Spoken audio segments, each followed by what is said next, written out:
Hello, मैं हूँ विवेक और आज होने वाला है रेस्टोरेशन टू 1798 का एक लेक्चर जो कि काफ़ी छोटा होगा पर उसमें सारे इम्पोर्टेंट टॉपिक्स कवर करे जाएंगे। फर्स्ट टॉपिक होगा the rape of the lock, जो कि लिखा गया है बाई अलेक्जेंडर पोप के द्वारा। इसमें जो पिक्चर में दिखाई गई है वो है लेडी बेलिंडा।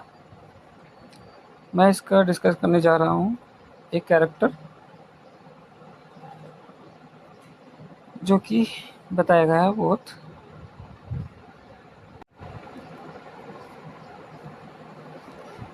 फर्स्ट पॉइंट होने वाला है फिजिकल ब्यूटी। इसमें फिजिकल ब्यूटी के बारे में बताया गया है कि एक गॉडेस की तरह चित्रित करती है अपने आप को। उसकी सुंदरता इतनी चमकदार होती है कि वो सूरज को मात दे सकती है। उसकी सबसे बड़ी खास बात यह है कि उसकी दो लंबी लंबी लटाई है जो आगे जाके कैंटो 5 में जाके कट जाती है और दूसरे द्वारा काट दी जाती है, जिसका नाम होता है बैरन। उसकी गर्दन इतनी खूबसूरत होती है कि उन्हें पोप ने बताया है कि वो अपने प्रेम जाल में किसी को भी फंसा सकती है और पुरुष के दिल पर वो फंस जाते हैं। दूसरा जो होने वाला है वेनेसिटी एंड नार्सिज्म। नार्सिज्म होता है बेलिंडा ने अपने आप में ही खोई रहती है, वो किसी के बारे में नहीं सोचती है, जो उसका मन चाहे वो कर सकती है। सबसे ज़्यादा ये अपने जो दर्पण रहता है वही उसमें खोई रहती है। सुबह उठती है और जाकर अपने दर्पण पे जाकर बैठ जाती है, बस अपने बालों को और अपने आप को संवारती रहती है दर्पण में देखते देखते।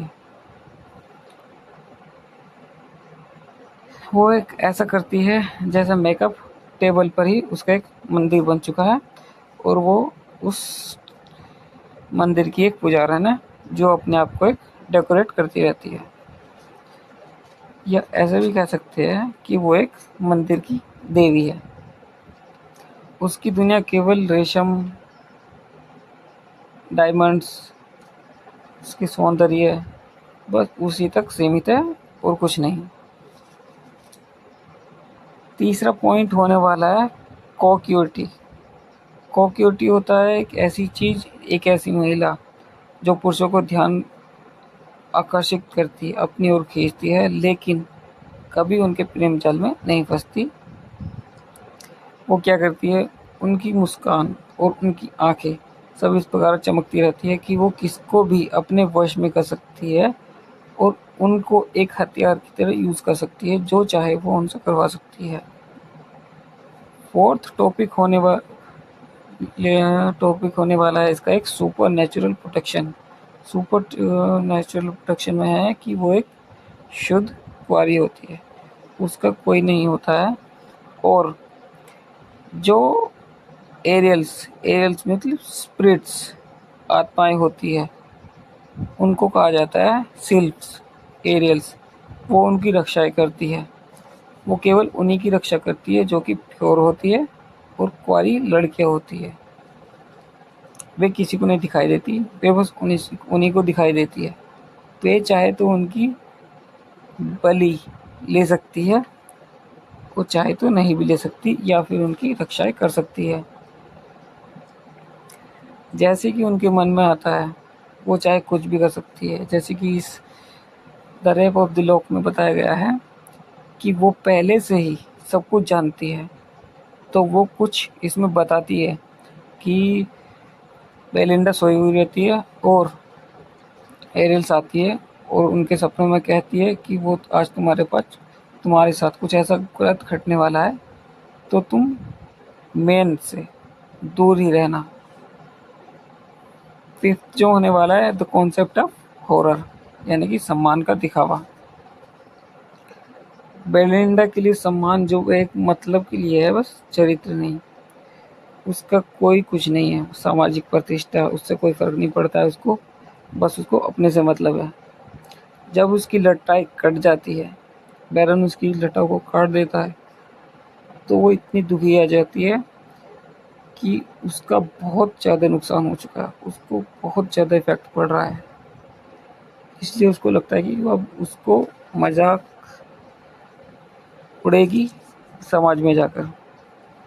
ऐसा लगता है जैसे उसको एक मामूली छोटा-सा रेप कर दिया गया है। 6th है उसका स्वभाव, टेम्परमेंट। बाल कटने से पहले वो थी शांत थी, खुशमिजाज थी, और बाल उसके जो 2 लटाई कट जाती है उसके बाद जो हो जाता है वो एक रिवेंजफुल बन जाती है, हिस्टेरिया हो जाती है, एंगर हो जाती है। वो चाहती है कि वो हर किसी से नफ़रत करे और सबसे ज़्यादा उससे जिसने उसकी लटाई काट दी है। तो पोप ने इस तरह इसका कैरेक्टर बताया है। अब जो मैं the rape of the lock के मैं बारे में बताने वाला हूँ उसके होते हैं मेन ह्यूमन कैरेक्टर। जैसे कि पिक्चर में है बेलिंडा। बेलिंडा एक मेन हीरोइन है, प्रोटैगनिस्ट है। उसकी इम्पोर्टेंस क्या है, विशेषता है, वो एक सुंदर लड़की है। वो अपने आप पर बहुत ज़्यादा गर्व करती है। उसकी 2 सुंदर सुंदर लटाएँ हैं जिनसे वो किसी भी मैन को अपनी ओर आकर्षित कर सकती है और जो चाहे उनके साथ करवा सकती है। वो क्या करती है, वो महिलाओं की शान और शौकत और उनको दिखावे का प्रतीक है। वो बस अपने आप में मगन रहती है और कुछ नहीं करती। दूसरा कैरेक्टर है बैरन। बैरन जो कि एक एंटागोनिस्ट है, हमेशा दूसरे से ही घृणा करता है, हेट करता है और सबसे ज़्यादा करता है बेलिंडा से। वो हमेशा उससे रिवेंज लेना चाहता है। वो एक ब्रेव है, उसके मन में रहती है कि मैं किसी भी तरह से बेलिंडा के जो 2 लटाएँ हैं, बाल है, उसको किसी भी तरह से काट दूँ। उसका स्वभाव है एक जुनून भरा, वो हमेशा रिवेंज में रहता है और आखिरी में आके वो बेलिंडा की लटाई काट देता है। तीसरा कैरेक्टर है एक क्लैरिसा। क्लैरिसा शुरू में तो बेलिंडा के साथ होती है, फिर बाद में उससे हेट करती है, उसे जेलसी फील होती है कि वो बहुत सुंदर है और बाद में आकर वो बैरन के साथ मिलकर कैंची के साथ बेलिंडा की 2 लटाएँ काट देती है। वो काटती है कैंटो 5 में, जो कि एक प्रसिद्ध डिक्लेरेशन भी है, जिसमें वो बताती है कि वो भारी सुंदर किसता है। वो भारी सुंदरता जो उसकी मन में नहीं है, वो केवल बाहर-बाहर से दिखाई देती है, हँसती है, बोलती है बेलिंडा से, लेकिन अपने मन में वो कुछ भी नहीं रखती है। वो अपना ऐसा दिखाती है जैसे वो गुड ह्यूमर हो, गुड ह्यूमन बीइंग हो। 4th कैरेक्टर है थैलेसिया।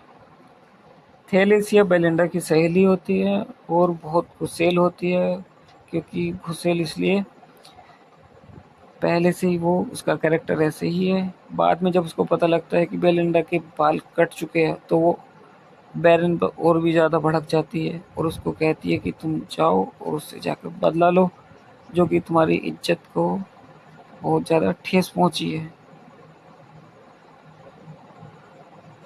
5th कैरेक्टर होने वाला है सरलूम का। सरलूम जो होता है थैलिस्टिया का प्रेमी होता है, बॉयफ्रेंड होता है, और उसमें एक ऐसा होता है जैसे कि वो एक मूर्ख हो। लेकिन बाद में जब वो बात में समझाता है, बैरन के बाल वापस मांगने के लिए जाता है, लेकिन वो अपनी बात ढंग से नहीं कह पाता है। वो अपनी बेवकूफ़ी की बातें जो है उसकी भरी रहती है, वो वापस आ जाता है।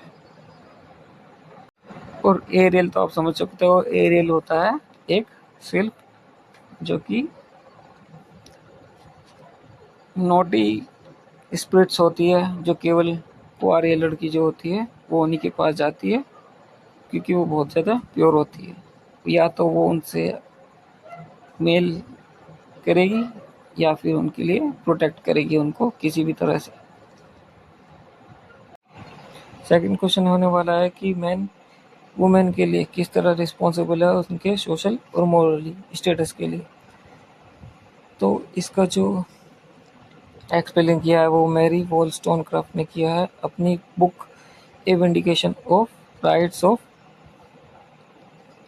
वुमेन 1792 में। ठीक है, इसमें उन्होंने बताया है कि जो पुरुषों कैसे पुरुष अपने और समाज की पुरुष प्रधान व्यवस्था जो महिलाओं के लिए अलग है, सामाजिक और नैतिक, सोशली और मोरली, को उनको गिराने की जो भूमिका है वो किस तरह बताई गई है। पहला तो यही है कि पुरुषों के स्वभाव जो मैन के जो बिहेवियर होते हैं वो वुमेन के लिए वो बहुत बेकार होते हैं। वो उस तरह नहीं समझते हैं, वो इक्वली नहीं आने देना चाहते हैं कि वुमेन मैन के इक्वली आके काम करे। ठीक है, तो पुरुषों के जो मैन के जो वो है उन्होंने व्यवस्था बताई है, वो ये बताई है कि जो बौद्धिक रूप से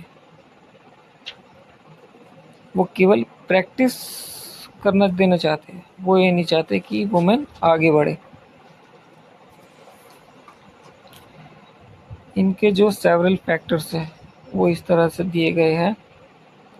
पहला, उनको एजुकेशन से डिनाई कर देना कि किसी भी तरह से वुमेन को उनको एजुकेशन ना दी जाए। वॉलस्टोनक्राफ्ट ने बताया कि एक सबसे अच्छा तर्क है कि पुरुषों ने जानबूझकर महिलाओं को रैशनल एजुकेशन से दूर रखा। रैशनल एजुकेशन मतलब होता है तर्क संगत शिक्षा, कि वो जानते थे कि अगर महिलाएं आगे बढ़ी तो वो मैन के बराबर हो जाएगी। ठीक उसी में दे रखा है उसका कॉन्सिक्वेंस, उसका रिजल्ट क्या होगा। उसका रिजल्ट ये होगा कि पुरुषों ने महिलाओं को केवल सुंदर, उनकी ब्यूटी और उनको आज्ञाकारी, केवल उनको ऑर्डर्स फॉलो करने बनाने देने की शिक्षा की है कि तुम केवल ये काम कर सकते हो, तुम इससे आगे कुछ काम नहीं कर सकते हो। उनको ऐसा बनने ही नहीं दिया गया है। दूसरा है जब महिलाओं ने को सोचना और समझने का अवसर नहीं दिया गया तो उनका बिहेवियर जो है उनको केवल समाज में एक उनकी निम्न स्थिति, केवल कि तुम वही काम कर सकते हो, केवल उनको जो सोचने की शक्ति दी गई है वो केवल उनको आगे न बढ़ने दिया है, उनको वहीं रोक के रखे। इनका एक्सरसाइज रीजन। दूसरा है the cult of feminism and frailty. ठीक है,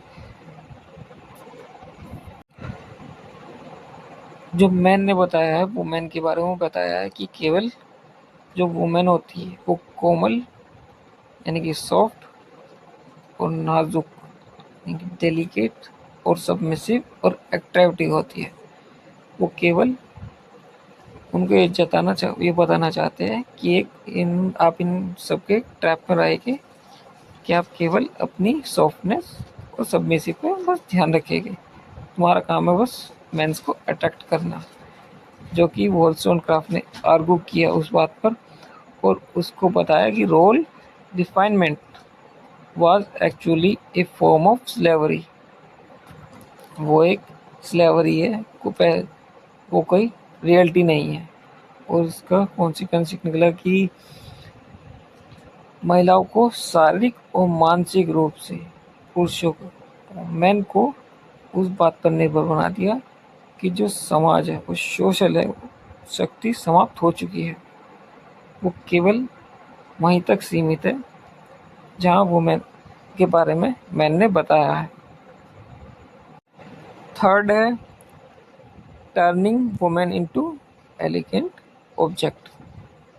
Wollstonecraft famously argued that men treated women as learning object और as a toy। तो जो वुमेन होती है वो मैन ने ऐसा किया है कि मैन का काम है बस उनको लुभाना, उनको अट्रैक्ट करना, जो कि एक ह्यूमन बीइंग करता है। यही एक एबिलिटी है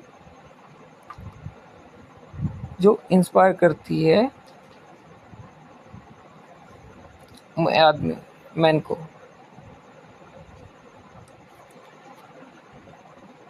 ये डेजिड एबिलिटी जो उनका काम है, वो इनकी वैल्यूएबल होती है when focus exclusively on their appearance and cunning.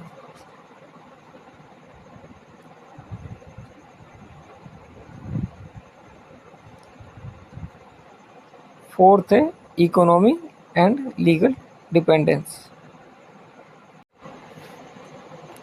We all know that men have rights to control or property and legal rights respects women। ये केवल अधिकार जो है वो मेन को दिए गए, वो वुमेन को नहीं दिए गए इतने जितने मेन को दिए गए।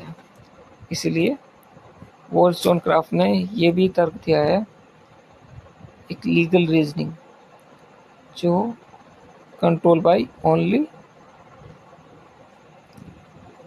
legal rights and control over the property rights after marriage only legalized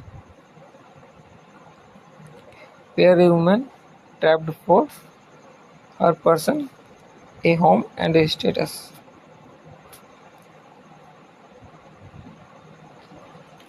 समाज में जो पुरुषों ने ऐसे नियम बनाए हैं जहाँ केवल महिलाएं अपनी कोई स्वतंत्रता पहचान नहीं रखती है, जैसे कि शादी होने के बाद जो महिला की एक पहचान होती है वो केवल उसके हस्बैंड से जानी जाती है, वहाँ उसकी वुमेन की कोई पहचान नहीं रह जाती है। इस तरह से केवल जो लीगल राइट्स हैं वो केवल हस्बैंड के चले गए, वो वुमेन के नहीं चलेंगे। और इसका जो कॉन्सिक्वेंस निकला है, without ability to earn and use lottery flattery to gain power with the domestic sphere, right. ये हो गया। Wollstonecraft also argued on three steps as जैसे man deny education and independency, उनकी स्वतंत्रता छीन ली गई है, उनको एजुकेशन ही देने से मना कर दिया है। Women no have outlet, they can't go outside, they can't enjoy, they can't gossip, they can't dress they like, they have no emotions, they can only feel your family, your homes as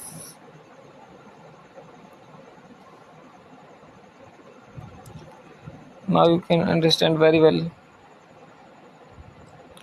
Men use that superficial behavior as an excuse to continue deny them right they have। They can pretend the women can't control, they can't understand very well, women समझ नहीं सकती है, they have no very behavior like that which is men have, as like aspect men's role, impact on women, education। These are the key facts: aspect, education, social, moral, legal।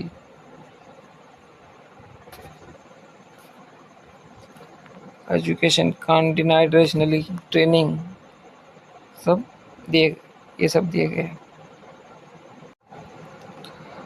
Story शुरू होती है Richard ब्रिस्ले Sheridan की लिखी गई the rivals. इस technically stage पे it is often study for its novelist. ये एक 18th सेंचुरी की सेंटिमेंटल फिक्शन है। उसकी ब्रीफ समरी, ये एक ऐसे की तरह लिखा गया है, नरेटिव ऐसे। फर्स्ट टॉपिक है the setting bath. Setting bath the story unfold is highly society a sort of bath. एक ऐसा टूरिस्ट प्लेस है जहाँ एक बात का सेट है। A place where reputation is the only currency and gossip is the primary occupation. जहाँ पैसा ही सब कुछ है।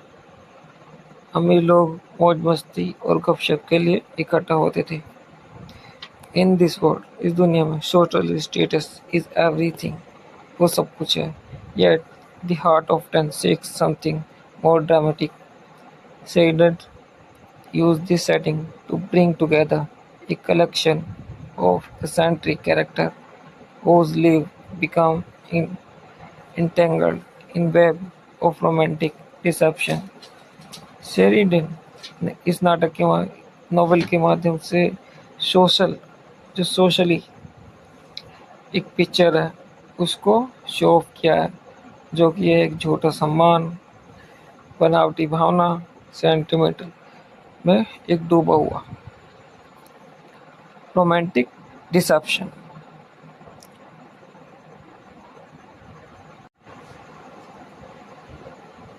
लीडिया लीडिया जो कि है एक main narrative in this novel. A wealthy heiress whose mind has been wrapped by a diet of romantic novels. She finds the idea of a standard wealthy marriage dull and craves scandalous elopement with the man of no means, जो कि एक बहुत अमीर वारिस है। लेकिन Lydia का दिमाग जो है वो रोमांटिक नॉवेल्स को पढ़कर भटक चुका है। वो एक साधारण अमीर शादी को उबाऊ मानती है और चाहती है कि वो किसी गरीब लड़के से भागकर शादी करे ताकि उसकी ज़िंदगी की एक कहानी की तरह लगे। Recognize this Captain Jack absolute assumed the identity of Ensign Beverly, a penicillin soldier. Jack's goal is to win Lydia's heart by pretending to be exactly what she wants, a romantic matter। जो captain Jack है वो उसे दिल से चाहता है और Lydia की इस अजीब पसंद को पूरा करने के लिए वह गरीब सिपाही का भेष बदलता है और जैक अपना ही प्रतिद्वंदी द राइवल बन जाता है। एक तरह अमीर जैक पूरी तरह से गरीब बन चुका है। The story of takes turn when Jack's father, the hot-tempered Sir Anthony Absolute, arrives in Bath to tell Jack he has arranged a marriage for him with a wealthy heiress. Jack is horrified until he realizes he is heirless is Lydia herself. He now faces a comedic dilemma. He must keep the Beverly disguise for Lydia while playing the obedient, wealthy son for his father। कहानी का सबसे मज़ेदार part जो है Lydia की चाची, उसका नाम है मालाप्रॉप, मिस मालाप्रॉप। वो अपनी मेलाप्रोजिम के लिए मशहूर है। मेलाप्रोजिम होता है यानी कि वह हमेशा बड़े बड़े शब्दों का गलत इस्तेमाल करती है और जैसे कि पिनेकल की जगह पाइनएप्पल का कह देती है। और पाइनएप्पल और पिनेकल में तो बहुत फ़र्क होता है। वह लीडिया के बेवर्ली के साथ संबंध के खिलाफ और खुद गुप्त पत्र व्यवहार शामिल है। सीक्रेट मैसेंजर समझे कुछ। The linguistic comedy of Miss Malaprop adding a layer linguistic relish is Lydia's guardian Miss Malaprop, जो एक लेटर लिखती है और बाद में पकड़ी जाती है। किस वजह से? अपनी मिस स्पेलिंग की वजह से, जिसे कहा गया मेलाप्रोजिज्म। जो अपने गलत शब्दों का इस्तेमाल करता है। She believe she is a master of English language, but वो मिसयूज वर्ड करती है। Yet she constantly say that the opposite of what she mean. For instance asking a young man to illiterate, और क्या कह देती है, obliterate a lover from his memory. Her relationship with the fairy Sir Louis O'Trigger conduct through secret letter under a pseudonym creates a secondary plot of mistaken identity that fuel the story's climax. वो समझती है कि वह बहुत ही English में mastery कर चुकी है, लेकिन वो हर मीनिंग का कुछ अलग ही मतलब निकाल देती है। वो अपने रिलेशनशिप में सल्लू से जाकर कहती है कि तुम जाओ और एक लेटर लिखो, और वो भी मिस्टेक से भरा लिख देती है। और स्टोरी में क्लाइमैक्स आता है। क्लाइमैक्स ये आता है जब जैक के पिता को पता चल जाता है कि सर एंथोनी एब्सोल्यूट बात पहुंचते हैं। बात एक प्लेस है, ये याद रखना। और जैक को बताते हैं कि उन्होंने उसकी शादी लीडिया के साथ तय कर दी है। जैक एक अजीब मुसीबत में फंस जाता है क्योंकि लीडिया केवल बेवरली के साथ शादी करना चाहती है, क्योंकि जैक ने अपना गेटअप चेंज कर दिया है, जो कि एक बेवरली बन चुका है। बाद में जो उसका ड्यूअल है, डुएन, वो जाके मैदान में सभी पात्र कैरेक्टर्स जो होते हैं वो आमने सामने कहता है। जैक की असलियत भी सामने आ जाती है। लेडिया जो कि उससे बहुत नाराज होती है, बाद में आकर उसकी गरीबी से भागकर उसे शादी करना चाहती थी, लेकिन बाद में जो उसका प्लान था कि इसका बेवर्ली का, जैक का, सब चौपट हो जाता है। लेकिन एंड में आकर उसे समझ में आता है कि हाँ, उसकी जो स्टोरी थी वो उसी के लिए सब कुछ कर रहा था।